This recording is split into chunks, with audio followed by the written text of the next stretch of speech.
Hey there, welcome to Find Your Sun. I'm Cass. And I'm Mare. Join us as we find our sun through movement, nourishment, and well-being. Awakened through the power of play. Let's dive in. Ooh, it's Friday today. Ooh, it is Friday. And we don't normally record on Fridays, and it feels good.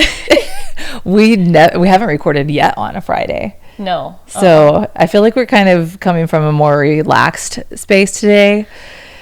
Not feeling as like the pressures of the week we already dealt with. And now it's Friday. So Friday or Aloha Friday or just so many different ways that we can say Friday to celebrate the weekend. So hello, beautiful Sunseekers, right? I'm Mare. And as always, I'm here with my amazing co-host, Cassie. And we're diving deep today into something that's, really been on our hearts for a while. How can we cultivate flexibility in a world where it is rare that the day that we don't see any conflict? Exactly. From personal challenges to heavier issues like disease we feel around school shootings, actually, unfortunately, and safety for our kids. So today's episode's a little heavy. It's also about learning to adapt and move through life with grace, no matter what comes your way. And I believe this topic came to us because last week I was sitting at my desk and I was working, and I received a text message from my son, Oliver, and he said, "Hey mom, can you come pick me up? There was a Snapchat this morning about a school shooting and I'm really scared." And we immediately start going into it, and I say "Oh, do you have a screenshot of this message?" Because at this point, the school administration had not alerted any of the parents. We weren't aware of any threat to the school or even threat to our district, our entire district school board. Yeah. So once I received that message, my heart started racing really, because I became anxious, and then I felt I need to collect as much information as I can to be able to make the most informed decision as I can. Do I go pick him up immediately? Because yes, if there's a threat, he was concerned the next time I switch classes, I don't know what might happen. And so I knew that his class was getting out at 10:36. So I immediately started calling and getting as much information as I could. And, it's unfortunate that that the administration, I'm speaking as candidly as I can because it's how I felt, but that we weren't alerted immediately. And I feel like there should have been some type of communication. It should be a text message that goes out. Hey, we're aware right now that there is a Snapchat that's literally infiltrated the entire school district. Okay. And it spread like wildfire. And when these kids have this information, they're telling them oh, don't share this information because it might be misinformation. But the truth is that it might not be misinformation at this point. And I want to make sure that I'm protecting my children as much, because another realization that I had this week is one of my biggest fears, pretty much my only fear. I shared this with Cassie yesterday, but it's the fear of losing my family or my children. And it's I can't believe I just shared that with you guys, but it's true. I sat on the beach yesterday and I was trying to process this feeling. I carry it around with me because I love them so much, and I'm sure I'm not the only parent sitting here today talking about that. No, and I think that's why we wanted to bring it up, because we want to let you know that if you're dealing with something like this, it's very common, and there really isn't a right or wrong way to deal with these situations. And it's honestly really sad that we even have to think about these things right now, because we need to recognize, though, that, like you said, you don't know if it's real or not, and these things are very real right now. They are. And I think that's because it's real, because there's documentation of it. Yeah. There's been 300 something, I think, there was 300 something last year in 2023 school shootings. Like, what? I didn't even know that before I looked that up. And I was like, holy shit. Do I need to homeschool my kid? You know? Yeah. And okay, so we talk about that, and that's very real. And then I have these conversations with my son, and we're going back and forth. And I finally get through to the administration, and she was so understanding. And I said, hey, you know, like, here's the thing. You have all the teachers are aware that this message is like spreading like wildfire, and that all the kids are scared. Yet no one had addressed the kids. No one told them that, hey, you guys are okay. This is a known threat that we've already investigated, and it's not real. There's no substance to it. Yeah. So they go through their entire day thinking this is a possibility. And that's scary. And if all the teachers know, why can't someone just address it with the kids? Yeah, I get that concern 100%, because then they're having to ask you, and then you're asking the administration. And I don't know if you've ever done that game where you like tell a story in secret and like go around a circle. Telephone. Thank you. Yeah, telephone. Yes. And it always ends up something different. Yeah. That's dangerous. It's dangerous, yeah. And that's social media, and that's messaging apps today, and it's all the above. So we really do, I don't have an answer, and I don't think Cassie has an answer, but what we do want to talk about is how to adapt and move through these situations with grace, and no matter what comes our way. So let's start with, you know, something that's been really heavy on my heart lately. It's this disease that seems to sit in the background of every day. You know, it's tough to reconcile something that's so fundamental as safety.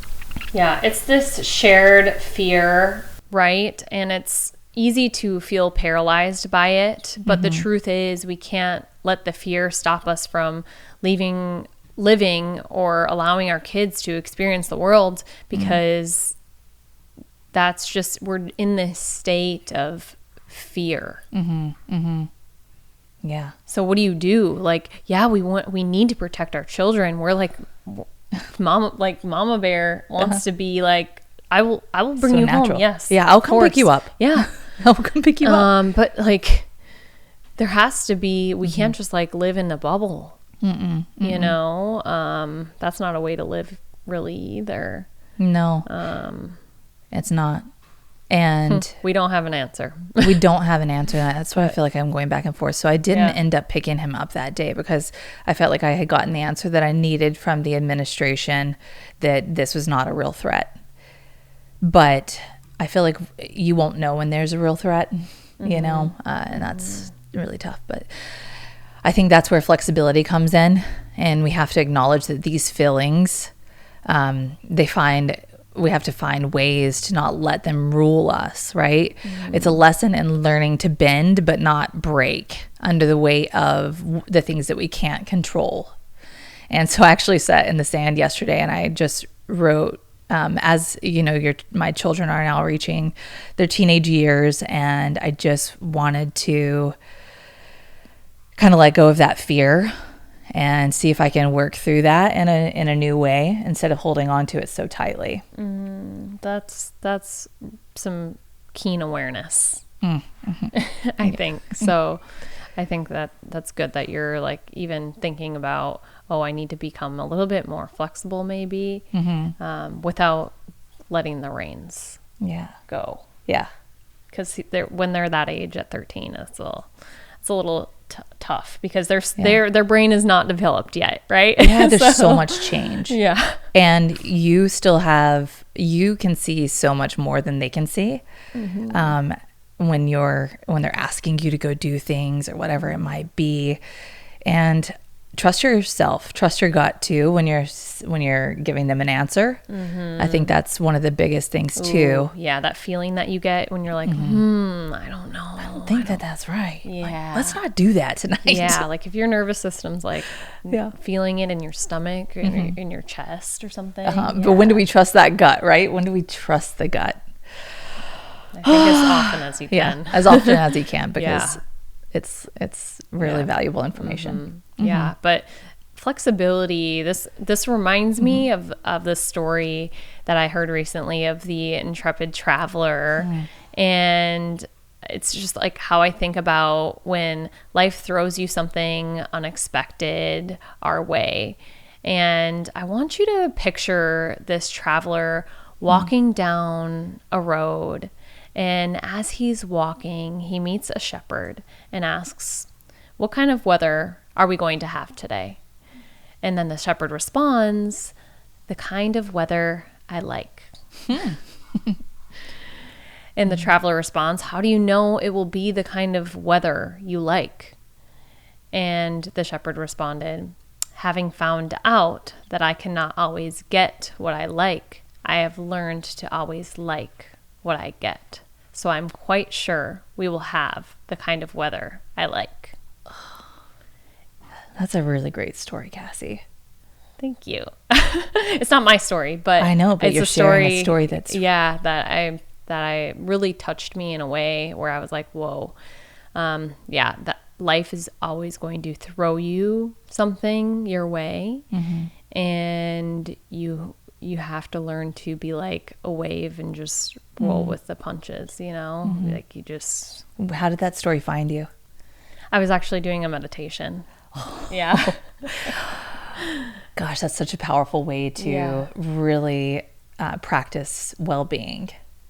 I love meditation. Yeah. It was just like, and I don't meditate all the time, but if I wake up and I'm like not feeling like I can get out of bed right away, I just do 10 minutes quick before getting out of bed. And that seems to be perfect for me. Smart. I like that. Okay. So the shepherd accepts what he cannot change. Okay. So he accepts what he cannot change and practices non-resistance. He's open and flexible, and we can take a page from that story in our own lives, whether we're dealing with really big fears or even sometimes just a daily grind. Exactly. And flexibility isn't about always knowing the answers, but about knowing that you have the ability to adapt and move through whatever comes your way. And I feel like that's the one lesson, because you mentioned like just being fluid. And one of my greatest times that I felt like I was triumphing is when I realized Bruce Lee's "Be Like Water." And it was during 2020. And that was a really, really transitional time for me. And I just embraced that feeling of what it felt like to be like water and just become whatever container I was in, and allowing it to just free flow through me. So Cassie and I have been talking about how we can use play as a tool to help us navigate parenting stress. Like the other day, my daughter was jumping up and down while we were at this restaurant. And instead of like getting upset with her, I just decided to like flip the switch and turn it into a game. And suddenly we were like, the entire energy shifted and we were all laughing. So let me paint the picture for you. We were at an Italian restaurant, and my daughter Mari was just jumping up and down, like running around and like kind of falling into things. And I look at her and I'm like, I'm not going to be able to get her attention right now. Like, I'm totally not going to be able to convince her that she needs to sit down more than she needs to play. So I looked at her and I went, "Meow." And then I did it a little bit louder, like, "Meow." Like, kind of like letting her know that I see that you're playing and I'm trying to get your attention, and you're not. And she looked at me and she started like playing with me. She like started going back and forth, meowing with me. And I'm like, and I meowed at her loud enough so that she knew, like, sit down. And she just started laughing so hard. You know what that was? What? That was connection versus resistance. Yeah, you're right. I didn't even think of it that way, but I mean, yeah. connection. That's amazing. And you're using play. And I was using play, and it worked. Yeah, exactly. And she sat down and she ate, and there was no problem then.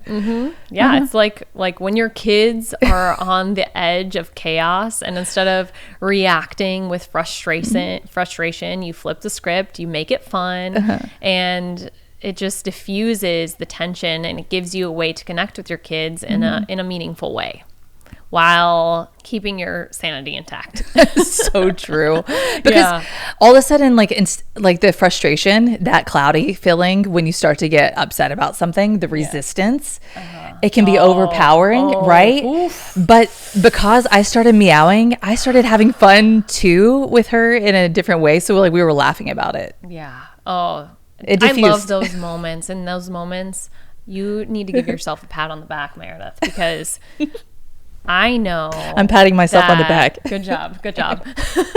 Because to be like, let's talk about real life for a second. And I don't know, and some of you may have like a lot of practice with this, and I commend you. Like, you should be patting on your back, patting your back all the time. But I know for me, even sometimes that just isn't there, and I'm on my last string, and I don't want you guys to think that we're perfect, because I definitely have snapped with my kids, and what I do try to do in those moments is go back and, apologize and be like, I'm sorry, I yelled, I shouldn't have yelled. It's not your fault. Just trying to repair that. Totally. But I have definitely. Well, here's the thing. You don't learn this unless you practice this. Okay. So, but the cool thing about our mind, so this is actually something that I learned in a book called Designing the Mind. And it's psychitecture, but the architecture of the way we think. So our brain is our hardware, our mind is our software. And we have 3 pillars. So you have, up at the top, you have cognitive reasoning, and then you have emotional, and then you have behavioral on the 2 edges of the triangle. And every emotion that we experience has to be processed through cognitive reasoning first. So we have to cognitively choose to react in a way that that is either for us or quote unquote against us. But we have this opportunity, no matter what, like it has to pass through that stage in our thinking process. So we talked about this last week, but we can rewire our thinking in a way that says, okay, if my daughter is doing this or my son is doing this, how can I reprogram my thinking to say, oh, well, this last time this worked, so maybe just try that again. Right. And so don't forget, like when you have that emotion, no matter what, you have the opportunity to change through cognitive reasoning before we process it. Yeah. And I think also, to add on to that, we need to be thinking about what our body feels like, and having self-awareness of like, oh, I'm at that tipping point. For sure. How can I rewire my brain to not get there again? Totally. Because it can happen really fast, at least for me. And then what happens? It's like this cascade. It just, and then everything just starts. And I'm like, oh crap, I just did that. Yeah. And like, I feel like sometimes it's a really hard thing to practice, because our bodies, at least mine, is like so tuned to like want to just like resist, I guess, in a way. And then when you fight that, it's just 2 bulls. Yeah. Imagine just 2 bulls, because they're so strong, and they're there's willpower, right? And I am not the most terrible mom, I promise, but because I do practice. Yeah. Like even when my daughter, she doesn't want to brush her teeth in the mornings, I just start singing her favorite toothbrush song, and that usually works. It's just like a form of play. Like I really encourage you guys to use play in a way that can honestly like help your kids listen, because that's their language. It's so funny how something so simple can totally change the vibe. It's a reminder that life doesn't have to be so serious. Even when there's a lot on our minds, like it just doesn't have to be so serious. Yeah, exactly. And that's why we're here to always remind you that play is an option. And it's rare to experience zero conflict. And I think that's the key. Acknowledging that tension or challenge is a part of life. But if we can learn and be flexible to bend with the challenges, and instead of resisting them, we can actually find peace in that. Yeah. Okay, it's like a muscle. And I was actually working out the other morning and also went to surf yesterday. And I find that when I put myself in stressful situations, it helps to prepare me for like the real stressful situations. So sure. It's totally a muscle, and flexibility gets stronger the more you practice it, whether it's dealing with a big fear like school safety or those smaller moments with our kids or work. And the more we practice, the more flexibility we have and the more it becomes part of who we are. Yeah, exactly. And I think that's a great way to tie everything together.